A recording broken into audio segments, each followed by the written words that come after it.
आपके साथ एक बहुत खुशी की बात शेयर करनी है।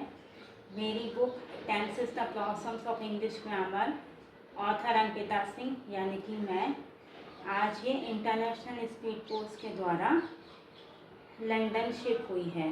लंदन के किसी रीडर ने इसको ख़रीदा है जिससे उसको पढ़ाई में सफलता मिल सके, इंग्लिश सीखने में, टेंसेस। और ये बहुत ही सौभाग्य की बात है मेरे लिए।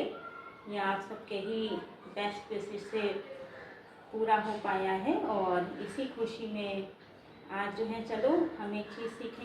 सिंस हमेशा यूज़ करते हैं जब कभी भी कोई चीज़ डेफिनेट टाइम पे होती है, यानी कि डेफिनेट ईयर, डेफिनेट टाइम, जैसे कि 8 AM 2 PM ये डेफिनेट है, मतलब निश्चित समय है ना। जब उसमें यूज़ होती है तब हम सिंस का यूज़ करते हैं, ठीक। और फॉर का यूज़ करते हैं जब वो चीज़ एक टाइम ऑफ लेंथ के लिए यूज़ होती है, यानी कि हमको निश्चित समय नहीं मालूम होता, 2 घंटे के लिए, 4 घंटे के लिए। अब वो 2 घंटे या 4 घंटे, कोई भी 2 घंटे या कोई भी 4 घंटे हो सकते हैं, ठीक है। तो इसके लिए सिंस एंड फॉर में डिफरेंस है। ये परफेक्ट कॉन्टिन्यूअस टेंस, यानी कि जब हम फ्यूचर, प्रेजेंट या पास्ट परफेक्ट कॉन्टिन्यूअस टेंस जब यूज़ करते हैं तो अक्सर उसमें सिंस या फॉर के सेंटेंसेस आते हैं, अक्सर आते हैं। तो I have been studying English since 2015, मतलब मैं 2015 से इंग्लिश पढ़ रही हूँ, तो ये डेफिनेट ईयर हो गया ना 2015। मैं लखनऊ में सन 2008 से रह रही हूँ, तो 2008 एक डेफिनेट ईयर हो गया। I have been living in Lucknow since 2008। और ये अधिकतर इनके साथ एक ट्रिक है जो आप रिमेंबर कर सकते हैं। जब सिंस एंड फॉर वाले सेंटेंसेस होते हैं ना, तो उसमें हैव बीन, अगर प्रेजेंट टेंस होगा या पास्ट टेंस होगा तो वहाँ पे हैड बीन आएगा। तो इस तरह की चीज़ें होती। कभी कभी जैसे कहते हैं ना, सेंटेंस को पहचानो, तो आप इस फॉर्मेट से सेंटेंस को आप पहचान सकते हो। Okay, I have been learning singing since 2020। तो वहाँ पे डेफिनेट ईयर है, जैसे कोई डेफिनेट डेट हो, 15 अगस्त, 5 सितंबर, 10 अक्टूबर, तो ये डेफिनेट डेट्स हैं। तो जहाँ पे उसको आप कैसे पहचानोगे, जहाँ कोई डेफिनेट डेट लिखी होगी तो वहाँ पे आप सिंस का यूज़ कर लोगे, है ना।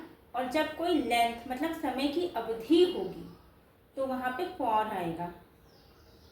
आई have been studying English for 3 years। अब ये कोई भी 3 साल हो सकते हैं, ऐसा नहीं है ना कि मैं 2023 से 2026 तक मैंने इंग्लिश पढ़ी है, तो वहाँ पे कोई डेफिनेट ईयर्स नहीं है ना, कोई भी 3 ईयर हो सकते हैं। इसीलिए यहाँ पे हम फॉर का यूज़ करेंगे। तो होप आप लोगों को फॉर और सिंस में डिफरेंस पता चल गया।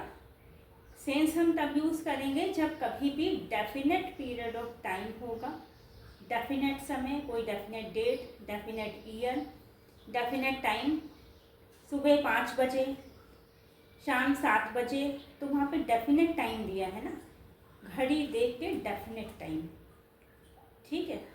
और जब हम फॉर का यूज़ करेंगे तो वो अवधि कोई भी समय, 5 मिनट के लिए। अब ये 5 मिनट कोई भी 5 मिनट हो सकते हैं ना, ये हमको नहीं पता कि शाम को 7 बजे से 7:05 की बात हो रही, नहीं, कोई भी 5 मिनट हो सकते हैं। वो 8:05 भी हो सकते हैं, 9:05 भी हो सकते हैं।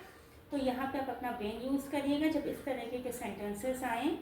ये आम स्पोकन इंग्लिश के लिए भी सही है और कॉम्पिटिटिव एग्ज़ाम की इंग्लिश के लिए भी सही है। ये पहचानने की ट्रिक है जो मैंने आप लोगों को बताई है, और इसके लिए बहुत बहुत थैंक्स। जो आप लोग जो हैं बहुत अच्छे से मेरी राइटिंग्स को, मेरे कंटेंट को लाइक करते हैं, और आप सबकी बेस्ट विशेस से ही ये संभव हो पाया है कि मेरी रीडरशिप जो है वर्ल्ड वाइड फैल रही है। दुनिया के हर कोने में मेरे ऑडियंस हैं, मेरे रीडर्स हैं जो मुझे सुनते हैं, देखते हैं और मेरी किताबें पढ़ते हैं। बहुत बहुत थैंक यू आप सबका। अगर कंटेंट अच्छा लग रहा हो तो ऐसे ही फैक्ट्स और भी आपको समझने के लिए मिलेंगे, इसलिए सब्सक्राइब कीजिए, लाइक करिए और कमेंट ज़रूर करिएगा कि आज की क्लास कैसी लगी, ये फैक्ट आप लोगों को समझ में आया कि नहीं।